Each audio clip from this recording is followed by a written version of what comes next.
Howdy, my name is Jason Jordan and I'm a senior meteorologist at the National Weather Service in Lubbock. And today I'm going to show you how we use the West Texas Lightning Mapping Array in operations here at the Weather Service in Lubbock. Before I go forward, I got to thank our Science and Operations Officer Steve Cobb, and then also the professor that is heading up the lightning research at Texas Tech, Dr. Eric Bruning. Without those two support, none of this would be possible. So how exactly do we get the LMA data? Well, Texas Tech has deployed the sensor network across the central part of our county warning area, and that's about 11 to 12 sites that collect the data, send the information via cell phone modem back to Texas Tech. It goes into their network. They use the computer to locate all the sources, and then there's two ways from there that the data starts to get shipped out.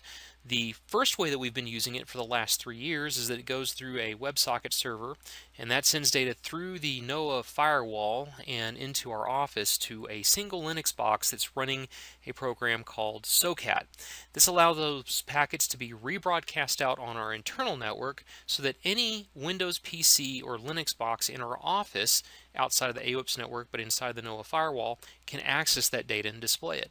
So therefore, if we have 12 PCs that are running the live LMA software, all 12 of those will be able to connect to the data, but it's only coming in through one source. That way, the bandwidth is reduced on the amount that we're pulling in that data. So how exactly does it work? Well, you see the lightning flash there, and about 1 or 2 seconds later, you see the sources show up on the right. This will loop again so you can see that. We've been finding that on the live LMA display that the latency, again, is about 1 to 2 seconds, and that's been fairly consistent over the last 2 to 3 years. So let's go ahead and take a look at some of the convective evolution that we saw, and this is the case. The LMA data can give us an indication early on where the storms that are developing and going through their life cycle are. We can see initiation with some of the first sources before anything on the ground is detected. We can see different things in the mature stage, and then also some things that we're seeing in dissipating stages. So our first example here, we have two supercells in a tropical environment, pretty rare situation here in West Texas. And you can see that the northern cell is starting to be absorbed by the southern storm. That southern storm then becomes the dominant storm, and we see some characteristic signatures in the LMA data as the storm moves off to the east of the radar. I'll show this loop once again so you can sort of see the convective evolution.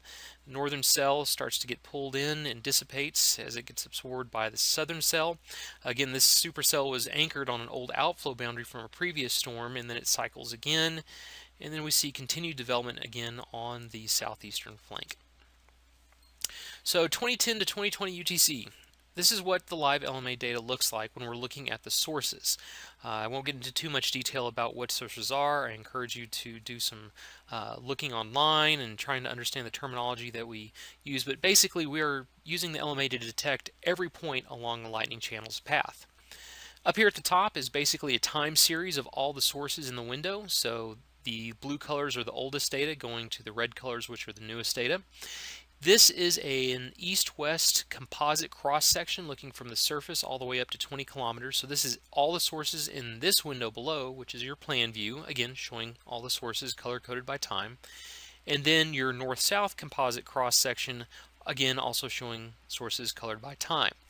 This window here shows the where most of the sources are being concentrated. So for instance, in this time window, anything that is being detected here shows that most of the sources are coming right around 10 kilometers with a distribution in altitude with those. Two things to note. Here's the northern cell. You can see that there's a pretty distinct area of sources taking place here. And here's the southern cell that also is starting to show its own area of sources as it starts to develop. Jumping forward the next 10 minutes, 2020 to 2030 UTC, we notice two things compared to the previous frame. The first thing is that there's just a rapid increase in the number of sources with time. You see a lot of them here in red. And then correspondingly here on the northern storm, they're starting to decrease quite a bit. We're not seeing as many sources. They're getting a little more stretched out in time and in space. As we jump forward another 10 minutes, 2030 to 2040 UTC, two things to notice is that the first one is that pretty much all the sources from the northern storm have disappeared.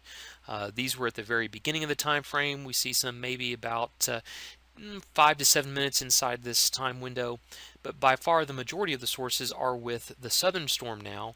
And you also notice there's a pretty good cluster here, which corresponds to where the main updraft location was located.